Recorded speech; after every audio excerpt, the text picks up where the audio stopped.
المؤمن یحتاج الی ثلاث خصال، مؤمنین کو جو ہے مومن کو تین چیزوں کی شدید ضرورت ہوتی ہے، اشد ضرورت ہے، لازم ہے کہ مومن ان تین چیزوں کو اپنے ساتھ رکھیں، اپنے اندر ان تین خصوصیات کو پیدا کریں، اس کی ہدایت کے لیے، اس کی نجات کے لیے، اس کی سعادت کے لیے، اس کی کامیابی کے لیے، اس کی ثابت قدمی کے لیے ضروری ہے۔ تو یہ تین چیزیں کون سی ہیں؟ توفیق من اللہ عز و جل۔ ایک، مومن میں یہ خصوصیت ہونی چاہیے کہ خداوند متعال کی طرف سے اسے توفیق ملتی رہے۔ یہ توفیق حاصل کرنی ہوتی ہے ہمیں۔ توفیق مفت مجانی ملنے والی چیز نہیں ہے، آپ کو زمینہ فراہم کرنا ہوتا ہے تاکہ خداوند متعال توفیق دے۔ زمینہ فراہم کرنا ہمارا کام ہوتا ہے، اور اس میں بھی خداوند متعال سے مدد طلب کریں۔ اگر اولاد کی خواہش ہے تو اس کے لیے ایک زمینہ ہوتا ہے، خداوند متعال دعا کریں خدا مجھے اولاد عطا کرے، زمینہ ہمیں فراہم کرنا ہوتا ہے۔ آپ چاہیں رشتے ڈھونڈیں اپنے لیے۔ اگر بہتر اولاد کی طلب ہے تو اس زمینے کو بھی بہتر کریں، اب اچھا رشتہ ڈھونڈیں آپ کہ ایسی خاتون مثلا جس کی اچھی تربیت ہوئی ہو، پاکیزہ تربیت ہوئی ہو، اور آپ اپنی بھی بہتر تربیت کریں، تب آپ دونوں کی تربیتوں کے اثر سے اچھی اولاد پیدا ہو جائے گی۔ زمینہ ہم فراہم کریں اور پھر دعا کریں خداوند متعال سے۔ ایسا نہیں ہے کہ آپ جو ہے خداوند متعال سے دعا نہ کریں، خداوند متعال کی توفیق بھی آپ نہ چاہیں، پھر ایسے ہی اچھے بچے پیدا ہو جائیں، یہ بہت مشکل ہے۔ مگر یہ کہ کوئی مصلحت الہی ہو کہ ان افراد سے کوئی اچھی اولاد پیدا ہو جائے جو یا اسلام کی مصلحت میں ہے یا امت کی مصلحت میں ہے، کہ بن مانگے خداوند متعال کو دے۔ تو یہی چیز ہوتی ہے۔ اگر آپ نے اچھا ڈاکٹر بننا ہے، زمینہ آپ کو فراہم کرنا ہوتا ہے، آپ کوشش کریں، ساتھ ساتھ خدا دعا کریں کہ خدایا مجھے اس راہ میں، مثلا میں نے ڈاکٹر بننا ہے، انجینئر بننا ہے، میں نے مثلا عالم دین بننا ہے، ابھی سے دعا کریں کہ خدایا مجھے ایسا عالم دین بنا دے، مجھے ایسا ڈاکٹر بنا دے، مجھے ایسا خدمت گزار بنا دے، اور پھر آپ اپنے لیے زمینہ فراہم کریں۔ جب آپ کوشش کریں گے اور دعا کریں گے، جب کوشش اور دعا مل جائے گی تو بہتر توفیق ملے گی خداوند متعال کی طرف سے۔ اگر آپ کوشش کریں دعا نہ کریں تب بھی بے نتیجہ رہیں گے۔ اگر آپ صرف دعا کریں، کوشش نہ کریں، ائمہ اطہار نے فرمایا ہے کہ وہ اپنے ساتھ مسئلہ کرتا ہے، جو کام نہیں کرتا صرف دعا کرتا ہے۔ خدا میں حج پہ جانا چاہتا ہوں، حج پہ جانا چاہتے ہیں تو آپ کو ایک زمینہ فراہم کرنا، زمین ہموار کرنا ہوتا ہے، اپنے مال کو پاک کرنا ہوتا ہے، آپ کو خمس و زکوٰۃ کا خیال رکھنا ہوتا ہے، پھر آپ کو پیسے جمع کرنے ہوتے ہیں، پھر آپ کو پاسپورٹ بنانا ہوتا ہے۔ تو ایک زمینہ فراہم کریں، حتماً خداوند متعال توفیق دے گا، اور اس زمینے میں بھی خداوند مدد کرے گا۔ اول نیت ہے، نیت جب پاک ہے، صاف ہے، خداوند حتماً مدد فرماتا ہے، لیکن ہمیں جد و جہد کرنی ہوتی ہے۔ تو یہ چیز انسان کے لیے، انسان مومن کے لیے نہایت ضروری ہے۔ توفیق من اللہ، خدا کی طرف سے توفیق ملتی رہے انسان کو۔ تو یہ انسان کے اپنے ہاتھ میں ہے، انسان حرکت کرے، خدا کی طرف سے برکت اور توفیق ملتی رہے گی۔ یعنی یہ پہلی خصوصیت ہے، ضروری ہے کہ انسان مومن ایسا کام کرے، خدا متعال کی طرف سے توفیق ملے۔ بہت ساری چیزیں ہوتی ہیں جن سے انسان کو توفیق مل جاتی ہے، بہت ساری چیزیں، حتیٰ اگر آپ صدقات نکالتے ہیں توفیق مل جائے گی آپ کو بہت ساری چیزوں کی، اگر آپ دعا کرتے ہیں آپ کو توفیق مل جائے گی، اگر آپ خدمات انجام دیتے ہیں آپ کو توفیق مل جائے گی۔ تو ہر عمل کے بعد، ہر نیک عمل کے بعد خداوند تعالیٰ آپ کی توفیقات میں اضافہ فرماتا ہے۔ یہ کہ جو بہتر سے بہتر عمل کریں، بہتر سے بہتر نیت رکھیں، بہتر سے بہتر لوگوں کی خدمت کریں، مومنین کی خدمت کریں، دین کی خدمت کریں، اسے توفیق ملتی رہتی ہے۔ تو اپنی توفیقات کو بند نہ کریں۔ آپ دشمنی کرو گے، مخصوصاً رشتہ داروں سے دشمنی، آپ کی توفیقات کی راہ میں سد بن جاتی ہے، دیوار بن جائے گی۔ توفیقات اس طرح آپ سے چھن جائے گی کہ آپ خود باور نہیں کریں گے. تو رشتہ داروں سے کینہ، رشتہ داروں سے دشمنی، قطع رحم، یہ وہ بڑی چیزیں ہیں، ہماری توفیقات سلب ہو جاتی ہیں. اسی طرح نماز رکن دین ہے، ستون دین ہے. اگر اس میں کوتاہی کرو گے آپ کے مثلاً 50%، 60-70% توفیقات سلب ہو جاتی ہیں. یعنی آپ کو پھر کام ہاتھ نہیں آئے گا، آپ بیٹھے ہیں نا میں کیا کروں. تو جنہیں کام کی توفیق نہیں ملتی، عبادات کی توفیق نہیں ملتی، خدمت کی توفیق نہیں ملتی، وہ سوچے اپنے بارے میں کہ کہیں میں نے کوئی غلطی کی ہے. کہ میں وہ دیکھیں مثلاً پڑھا لکھا بھی نہیں، کچھ بھی نہیں، اسے اتنی توفیق خدا نے دی ہے کہ وہ پیسے بھی خرچ سکتے ہیں، کام بھی کر سکتے ہیں، مثلاً حج و زیارت وغیرہ وغیرہ سب کی توفیق ہے. اور مجھے دیکھو سب کچھ ہے لیکن میرے پاس توفیق نہیں ہے. تو یہ کہیں ہماری غلطی، یا نماز میں کوتاہی کی ہے، یا اوقات نماز میں کوتاہی، یا صلہ رحمی میں کوتاہی، مثلا اور بھی ہزاروں اسباب ہو سکتے ہیں کہ ہماری توفیقات سلب ہو جاتی ہیں. تو ایک ایسا کام کریں، خداوند متعال کے برناموں پہ عمل کریں. یہی وقت پہ نماز پڑھنا، یہی رمضان میں آپ روزے رکھیں گے، یہی کہ آپ جو ہے لوگوں کی خدمت کرتے رہیں، یہی دعا، اور پھر جہاں تک ہو سکے دین اور اہل بیت کی خدمت، توفیقات ملتی رہے گی آپ کو. مخصوصاً اہل بیت کی خدمت اور صلہ رحم اور نماز، اس میں کوتاہی نہ کریں. اس سے بھی خاص کر صلہ رحمی اور نماز میں اگر کوتاہی نہ کریں، بیشتر توفیقات خدا متعال کو دیں گے، اچھی توفیقات آپ کو دیں گے. یہ پہلی چیز ہے. یہ مومن اگر یہ نہ ہو دیکھیں، مومن بیکار ہو جاتا ہے. اسے اگر توفیق نہ ملے، پھر عبادت کی بھی توفیق نہیں ملے گی، نماز کی بھی توفیق نہیں ملے گی، خدمات کی بھی توفیق نہیں ملے گی، پھر اسی طرح حج و زیارت وغیرہ اور توفیق نہیں ملے گی. اس کی زندگی کی جو کچھ میں گم ہو جائے گی، ختم ہو جائے گی. تو آقا امام جواد علیہ السلام نے ارشاد فرمایا کہ مومن کو 3 چیزوں کی ضرورت ہے. ایک توفیق الہی، دوسری چیز واعظ من نفسہ، ایک واعظ، زاجر، واعظ، نصیحت کنندہ نفس چاہیے. خود اپنے اندر ایک واعظ ہو انسان کے اندر، جو انسان کی نصیحت کرے. یہ وہی نفس لوامہ ہے. اس نفس لوامہ کو، جو کہ عظیم نعمت الہی ہے انسان کے اندر، اسے زندہ رکھنا ہوتا ہے. یہ ایک مرحلے میں مر جاتے ہیں، یہ نفس مر جاتا ہے، یعنی یہ مزمحل ہو جاتا ہے. یہ نفس پھر آپ کی نصیحت نہیں کرتا. یہ کب؟ جب یہ نفس زندہ ہوتا ہے. آپ اگر نادانی میں، جہالت میں اگر کوئی غلطی کر جائیں، یہ نفس آپ کو جو ہے تنگ کرتا ہے کہ تم نے غلطی کی ہے، توبہ کرو، استغفار کرو. یہ آپ کو اندر سے تکلیف دیتا ہے، یہ آپ کو اندر سے اکساتا ہے کہ جاؤ اس سے معافی مانگو، جاؤ یہ کام کرو، تم نے بہت غلط کام. انسان کو سونے نہیں دیتا، انسان کو کھانے نہیں دیتا. یہ وہی نفس لوامہ ہے جو انسان کی ملامت کا سرزنش کرتا ہے، جو غلط نہیں ہے. یہ جو نفس ہے واعظ من نفس، یہ وہ نفس واعظ ہے انسان کے اندر. نفس سرزنش کنندہ، نفس ملامت کنندہ، کہ نماز میں دیر ہو جاتی ہے. مثلا آپ بے قرار ہو جاتے ہیں کہ آج نماز میں لیٹ ہو گئی ہے. تو آپ کیوں بے قرار ہو جاتے ہیں؟ بے قرار، آپ کے نفس لوامہ آپ کو بے قرار کرتا ہے کہ تم نے دیر کر دیا، غلط کام کیا ہے. حتیٰ آپ نیند میں رہے، آپ کا کوئی قصور نہیں تھا، پھر بھی آپ کو ایک تکلیف ہوتی ہے، ایک زجر ہے، ایک عذاب ہے، ایک تکلیف ہے. یہ نعمت الہی ہے، یہ آپ کو ہمیشہ بیدار رکھے گا. اگر احیاناً آپ سے غلطی ہو جائے، کوئی گناہ سرزد ہو جائے، یہ آپ کو توبہ پہ اٹھاتا ہے، استغفار کرنے میں مجبور کرتا ہے، خداوند متعال کی بارگاہ میں گڑگڑانے پہ مجبور کرتا ہے. آپ آ جاتے ہیں خدا کے پاس، خدا کے حضور، نماز میں سجدے میں آ کے توبہ کا، خدا غلطی ہو گئی مجھ سے. یہ واعظ من نفس ہے، یہ آپ کے اپنے نفس کے اندر ہونا چاہیے.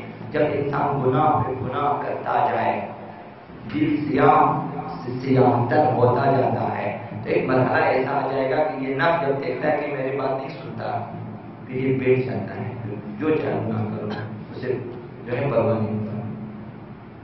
اب پھر گناہ کا کوئی اثر نہیں ہوتا اس پہ. اب وہ گناہ کو جو ہے گناہ ہی نہیں سمجھتا. اب گناہ میں لذت ہے، اب گناہ کو فخر سے کر لیتا ہے، فخر بھی کرتا ہے. تو یہ وہ خطرناک مرحلہ ہوتا ہے جہاں آپ کو بیدار کرنے والا کوئی نفس نہیں ہے. اب آپ کے اندر کوئی واعظ نہیں ہے، کوئی نصیحت گر نہیں ہے، اب آپ کی ملامت کرنے والا کوئی نہیں ہے. تو ممکن ہے کہ انسان گناہ کی تاریکی میں ہی اس دنیا سے چلا جائے. تو یہ نفس لرزانا انتہائی ضروری ہے انسان کے لیے، مخصوصاً ہم جیسے انسانوں کے لیے کہ جو لمحہ بلمحہ غلطی کے ڈھانے پر ہیں، گناہ کے ساتھ ساتھ ہیں. کسی بھی لمحے ہم سے گناہ سرزد ہو جاتا ہے، غلطی سے گناہ سرزد ہو جاتا ہے، غیبتیں ہم سے ہو جاتی ہیں. فوراً انسان کا نفس انسان کو بتاتا ہے کہ دیکھیں تم نے باتوں باتوں میں اس کی غیبت کی ہے، اب اس کے لیے بخشش طلب کریں، اپنے لیے بخشش طلب کریں، استغفار کریں کہ خدایا غیبت ہو گئی اس کی، اب اسے بھی بخش دے اور مجھے بھی بخش دے. یہ نفس لوامہ ضروری ہے، ورنہ انسان گناہ پہ گناہ کرتا جائے گا، اسے احساس بھی نہ ہوگا اور وہ بھول جائے گا کہ میں نے گناہ کر دیا. اور یہ انسان کے لیے بہت بڑا خطرہ ہے کہ انسان بھول جائے اپنے گناہ کو. اب امام صادق علیہ السلام انہوں نے فرمایا کہ مومن کبھی 20 سال کے بعد اپنے گناہ کو یاد کرتا ہے، 20 سال بعد اپنے گناہ کو یاد تاکہ وہ توبہ کرے. یہ نعمت الہی ہے. خدا کا ایک گناہ 20 سال پہلے میں نے کیا، اب مجھے یاد ہے، اور اب توبہ کرے، استغفار، خدا اس گناہ کو بخش دے. خدا کے سامنے گناہوں کو گن کر پیش کرنا ہوتا ہے.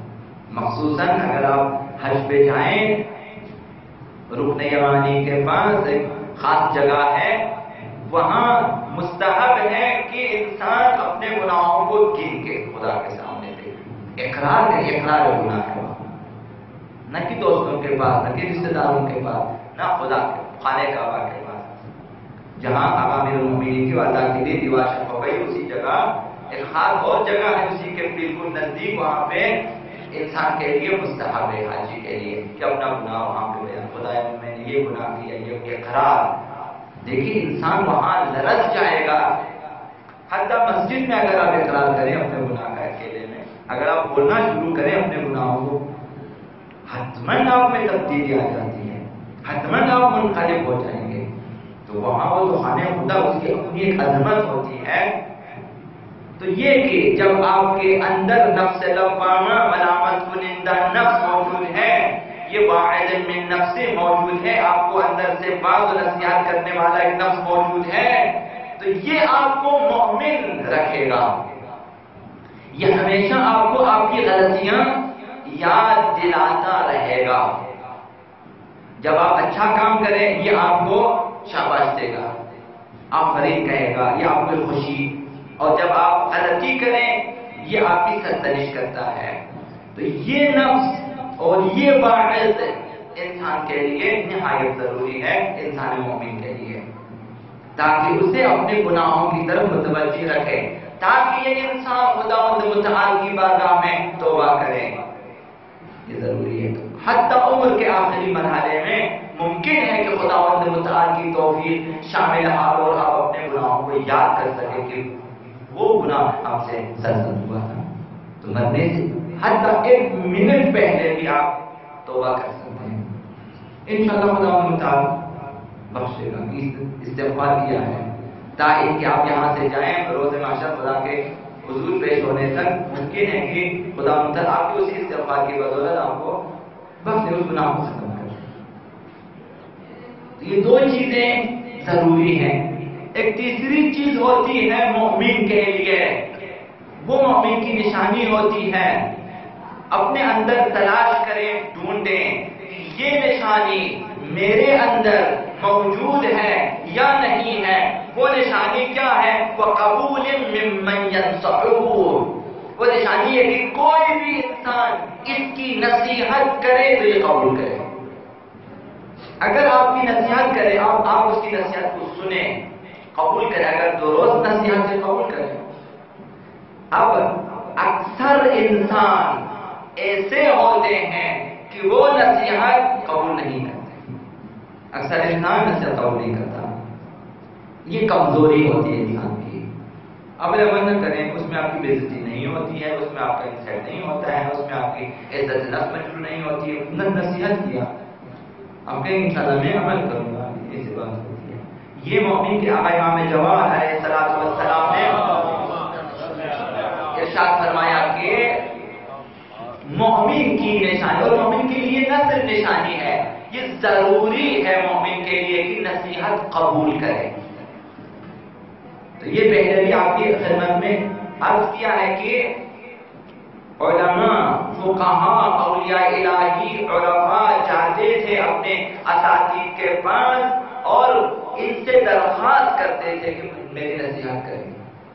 یہ مومن کی شان ہوتی ہے. ہم بھی آپ بھی عموماً کیا ہوتا ہے، مادی دنیاوی ظاہری چیزوں میں انسان نصیحت قبول کرتا ہے. اگر آپ سے کہیں آپ اس طرح تجارت کریں آپ فائدے میں ہوگے، آپ قبول کریں گے اور ناراض بھی نہیں ہوتے. اگر آپ سے کہیں کہ آپ کا جو ہے آپ کے چہرے پہ ایک جگہ مثلا کوئی ایسی چیز لگی ہوئی آپ صاف کریں، آپ فوراً جائیں گے صاف بھی کریں اور شکریہ بھی ادا کریں گے. اگر آپ کہیں کہ آپ کے کپڑے جو ہیں مثلا خراب ہو چکے آپ تبدیل کریں، آپ جائیں تبدیل کریں گے. لیکن اگر یہی نصیحت معنوی چیزوں میں کہ سر آپ نماز لیٹ پڑھتے ہیں، آپ جو ہے وقت پہ پڑھا کریں، ناراض ہو جائیں گے.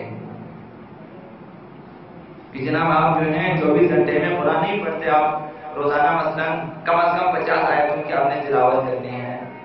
تو اگر آپ یہ کہیں گے وہ قبول نہیں کرتے.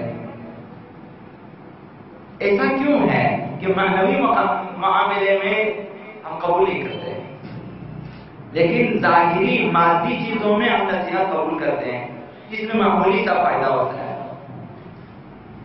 جب آپ سے کہیں مثلا کہ آپ کے لیے یہ کپڑا سوٹ کرتا ہے، آپ کے لیے یہ ٹوپی ہے، آپ کے لیے یہ کلر سوٹ کرتا ہے، تو آپ قبول کرتے ہیں، نصیحت بھی عمل کرتے ہیں. ڈاکٹر اگر مشورہ دیں آپ قبول کرتے ہیں کہ آپ یہ کھائیں نہ کھائیں، قبول بھی کرتے ہیں، شکریہ بھی ادا کرتے ہیں، پیمنٹ بھی کر دیتے ہیں. لیکن یہی شخص اگر آپ سے کہیں کہ آپ نے فلاں شخص کی غیبت کی ہے، گناہ کیا، آپ توبہ کریں، آپ نے میری بےزتی کی تو ہے سب کے سامنے، تو ایسا کیوں؟ خود سوچیں. تو انسان مومن کی نشانی اور انسان مومن کے لیے ضروری ہے کہ وہ نصیحت قبول کرنے والا ہو، پھر دوسروں کی نصیحت کرنے والا بھی ہو. خیرخواہ ہونا چاہیے. نصیحت خیرخواہی ضروری ہے کہ آپ دوسروں کے خیرخواہ بنیں اور اس کی خیرخواہی کے لیے اسلامی حدود میں اسلامی شرائط کے ساتھ اس کی نصیحت کریں، انہیں خیرخواہی کریں. خیرخواہی آپ اس کے موجودگی میں اور عدم موجودگی دونوں میں آپ کر سکتے ہیں. اور مومن کو چاہیے کہ قبول کریں. جب اس میں ٹکراؤ ہوتا ہے کہ ایک شخص مثلا آپ چاہتے ہیں نصیحت کریں، دوسرا اس کو برا سمجھتا ہے، تو پھر معاملہ خراب ہو جاتا ہے.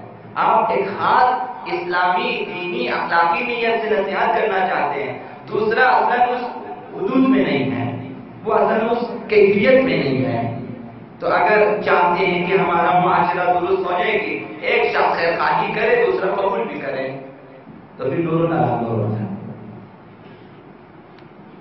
تو لہذا توفیق الہی لینے کے لیے ہمیں جدوجہد کریں. پہلی چیز ہے جو مومن کے لیے ضروری ہے کہ توفیق حاصل کریں. خدا متعال ہمیشہ توفیق اس کے ساتھ ہو. تو کیا کرنا پڑتا ہے؟ وَمَنْ سَأَلَ اللَّهُ التَّوْفِيقَ وَلَمْ يَجْتَهِدْ. مومن کے لیے توفیق دینے کے لیے ضروری ہے کہ خدا سے دعا بھی کریں اور خود کوشش بھی کریں.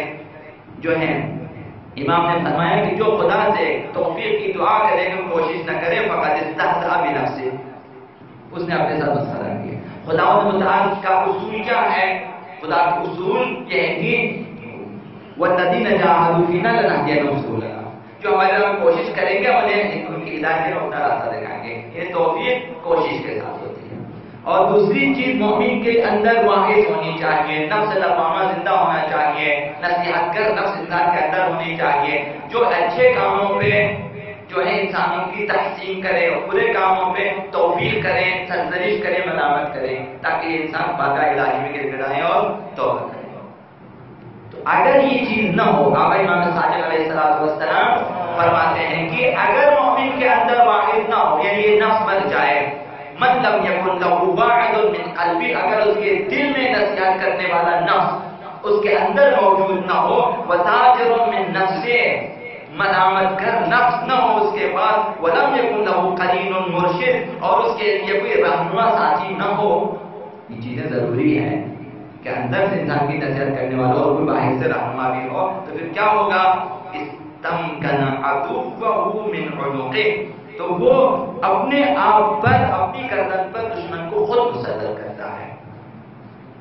اگر انسان کے اندر نفس زاجر نہ ہو، نفس لوامہ نہ ہو، نفس نصیحت کر نہ ہو، اور انسان کے لیے باہر کوئی رہنما نہ ہو، تو گویا اس نے دشمن کو خود اپنے اوپر مسلط کیا ہے. اب یہ انسان ہمیشہ دشمن کے زیر دست رہے گا. اور تیسری چیز عرض کیا کہ اگر کوئی نصیحت کرتا ہے اس کی نصیحت کو قبول کرے.